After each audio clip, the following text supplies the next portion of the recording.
Hello everyone, আসসালামু আলাইকুম। This is me Jannat Nupur and welcome back to my new blog. আসলে এটা একটা মিনি ব্লগ হতে যাচ্ছে, আর এই ব্লগটা কিন্তু অনেক অনেক দিন আগে করা। তোমরা অনেকেই জানো, আবার অনেকেই জানো না যে আমি হচ্ছে এইচএসসি ব্যাচ হয়, আমার এক্সাম চলতেছে। আর এই ভিডিওটা করা এক্সামের আগে। আমার এক্সাম শুরু হয়েছে মেবি 31 কি 2 তারিখে, আমার ঠিক মনে নাই। মানে বুঝো কত রকম মানে কীভাবে পড়াশোনা করি। আর যাই হোক, পড়াশোনা নিয়ে কথা না বললেই হয়। আমার এক্সামের আগের দিন আমার শহরে একটু কাজ ছিল, মানে দরডানার ওদিকে হয়ে গেছিলাম। আর দেখো আকাশে কত কত মেঘ। আর এই স্কুলটা কে কে চেনো অবশ্যই কমেন্ট করবা।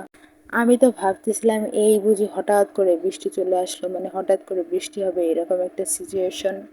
বাট আল্লাহ ভরসা, মানে আল্লাহ বৃষ্টি দেয়নি। এই জন্য দিন গেছিলাম মাইক্রোটিতে, আর মাইক্রোটিতে ওখানে একটু কাজ ছিল আমার না আমার বান্ধবীর, এই জন্য আমরা সেখানে গেছিলাম আর তার জন্য ওয়েট করতেছিলাম। আর বর্ষাকাল কার কার ভালো লাগে অবশ্যই কমেন্ট করবো। আমার তো একদমই ভালো লাগে না, কারণ সারাদিন বৃষ্টি হয়, মানে আবহাওয়া মেঘলা মেঘলা থাকে, এটা ভালো লাগে। বাট বৃষ্টির সিজনটা আমার একদমই পছন্দ হয় না, বাট আল্লাহর রহমতেই বৃষ্টি হয়।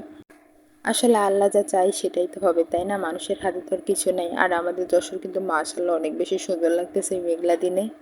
শুধু এই মেঘলা দিনে এক কাপ চায়ের আশা করতেছিলাম, বাট রাস্তায় আমাকে চা খেতে দেবে কে? আর যেহেতু ছিল পরের দিন এক্সাম, তাই জন্য আর রিস্ক নেয়নি। ভিডিওটা অনেক দিন আগে করা, তাই জন্য তোমাদের কাছ থেকে দোয়া নিতে পারতেছি না। আর আমি মনে করি যে দোয়াটা হয় কিছু হয় না, আবার অনেক সময় হয়। যাই হোক, ভালো থাকো সবাই, টাটা।